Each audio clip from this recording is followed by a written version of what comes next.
Yo, what's going on, YouTube? And welcome back to Goal Line Hockey. It's your boy Kevin Forte, and today we are taking a look at the Boston Bruins, as as they are really the team to beat in the National Hockey League. They have a dozen points on the second place team in the NHL standings. The Boston Bruins are primed for a pretty good playoff run. And listen, let's be honest. The Bruins are a team right now with the age of this team. How much longer do they have? Their goaltending has been incredible this year. Linus Ullmark, best goalie in the league. Jeremy Swayman's been up there as well. They're both really, really good this year. And not to mention the scoring, the defense. It seems like just the locker room in general, everybody seems to be doing really well. And it's one of those teams that you almost have to be careful when you talk about trades and what could they do here and there, and they could trade this guy for this guy and this and this and this and this. You got to be careful, because the second you start doing that, you always run the risk of ruining the locker room chemistry, and you don't ever want to do that.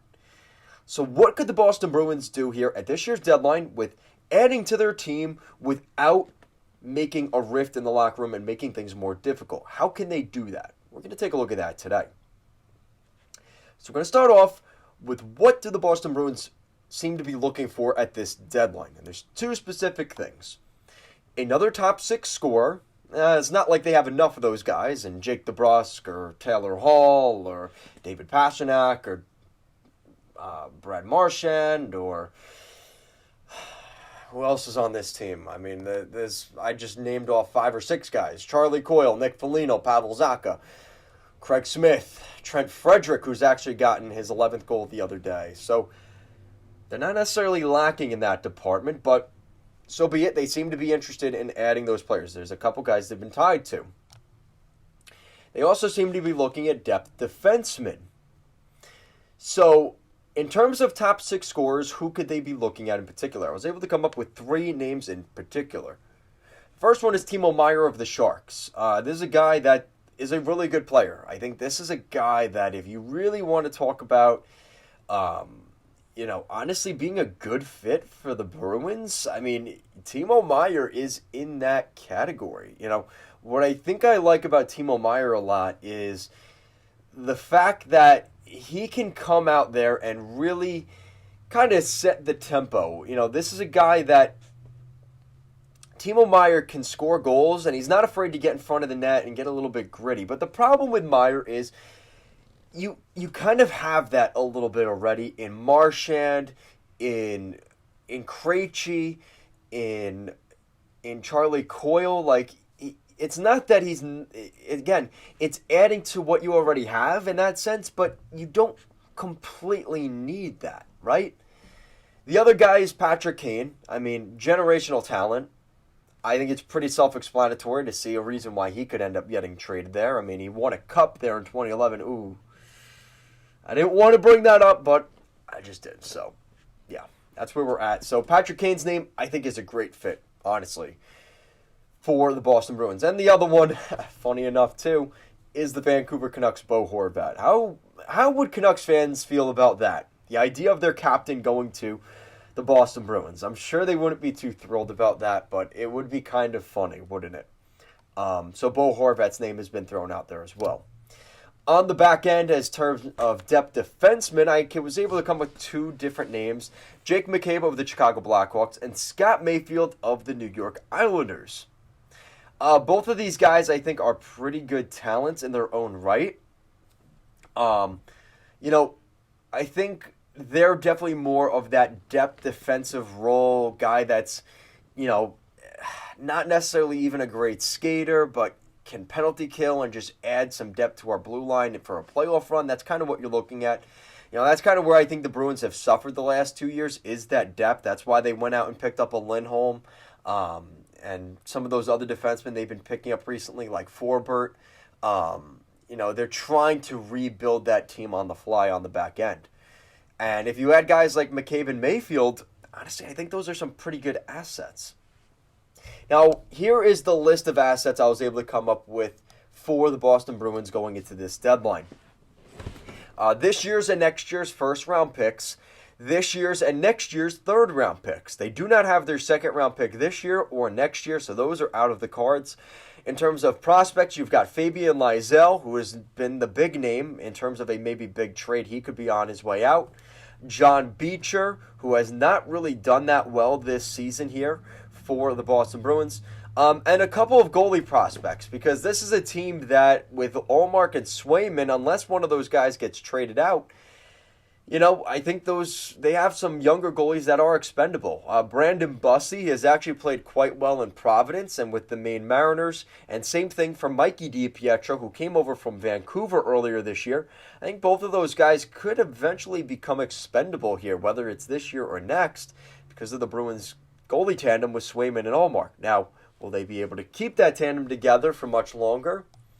Again, that's questionable depending on what they do with Swayman this summer, but I think they do want to keep him around. And, they still have 3 more years of Ullmark at $5 million, which is just such a good contract. They might be able to actually pull it off. So here is my predictions. Now, for the scorer, it was kind of difficult for me, but I was able to make this work. And again, money is going to be a factor here, but I think they can make this work. So the Chicago Blackhawks, that's right. I think the Boston Bruins can acquire Patrick Kane, 50% salary retained by the Chicago Blackhawks.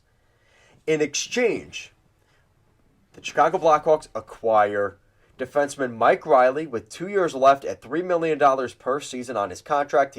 He's buried in the AHL, but it's still $3 million that the Bruins have to pay. I think they'd like to get rid of that $3 million cap hit. A 2023 first-round pick this year for the Bruins. Listen, guys, the Bruins are going balls deep in this one if they're getting Patrick Kane. A 2024 first-round pick, so this year's and next year's first-round picks. Fabian Lysell, who was a first-round pick of the Bruins back in 2020 or 2021. Goaltender prospect Brandon Bussey, who has looked very good and could come into Chicago maybe next year as a decent goaltender to develop, or even 2 years from now. Let him continue to develop. He's going to be 25, 26. There's some potential there that he could come up. And that's what you've got. So 2023 and 2024 first-round picks. So 2 first-round picks, Fabian Lysell, Brandon Bussey, and Mike Riley for Patrick Kane. I think the Bruins are one of the few teams out there that not only has the assets to make that deal, but is actually willing to make that deal. The LA Kings and the New York Rangers are the teams that everybody talks about with all these prospects and stuff that's willing to make, they have the assets to make the move, but are they willing to trade those assets and make that move? I think Boston is good enough this season, and they're desperate enough and have nothing to lose for this year or next that they would be willing to make that move. I do believe it. I do think that they are willing to make that move. And as crazy as it sounds, I do think it is very much on the table for the Boston Bruins. And there are very few teams out there that I think Patrick Kane would be willing to leave Chicago for. The potential President's Trophy winning team to play with Marchand, Bergeron, Pasternak, Krejci, McAvoy, and that really good goalie tandem. There are very few teams out there that I think Patrick Kane would waive his no-movement clause for, but I think the Boston Bruins are on that list of teams he would be willing to go to.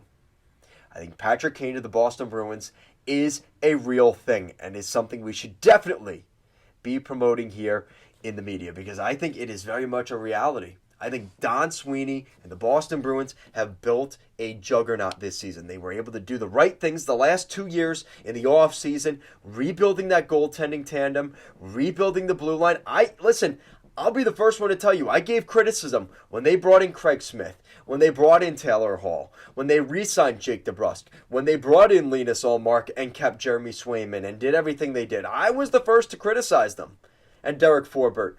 But it is paying off dividends for the Bruins right now, and they have the ability to add and bring a critical asset to this team to make them a true elite Stanley Cup contender. This Bruins team is already very good. What else can they really add to make this team that much better? Yeah, Bo Horvat's good. Yeah, Timo Meier's good. But they aren't going to make this team significantly better. There are very few players on the market that can do that. Patrick Kane is one of those few guys. I'm going out on a limb. I'm saying Patrick Kane is that guy. Also, another little trade here. Listen, I said that we were going to add a defenseman to the Bruins, and I have them going to the Islanders and asking about Scott Mayfield. I think Scott Mayfield is a much better option than what they had in Mike Riley. So he's kind of the air replacement to Mike Riley on the defensive side of things. For a third-round pick or a fourth-round pick. I think it is very feasible for the Bruins to do that. The Bruins are going all in, right? They don't need their first, second, or third-round picks for the next 3 years. Who cares? If they win a cup this year and they have Patrick Kane, I don't think Bruins fans will care all that much. But I think this is something really interesting to consider. I think that the idea of trading out your next 2 years of first-round picks, Fabian Lysell, Brandon Bussey, Mike Riley, and a third-round pick to acquire Patrick Kane and Scott Mayfield, I think the Bruins fans will be okay with that and be willing to do that and sacrifice that for a really good playoff run this year. Guys, let me know what you think in the comment section down below. What do you guys think of the Boston Bruins? Do you think they can do this year? I mean, listen, I thought this was the year that the Bruins could fall off. I really thought this was the team that was trying to dig up, fool's gold from the past and make things, kind of bringing the boys back and bringing the old gang back, bringing back Krejci and this and that, and it wasn't going to work. I was completely wrong. I'll be the first to admit it, and this team is playing so damn well. The world is their oyster, and they just have to be willing to go out there and take it. Guys, thank you so much for watching this video. Let me know what you think in the comment section down below. Do you guys think they should go after Patrick Kane or not? Guys, thank you so much for watching this video, and I will see you again next time. Peace.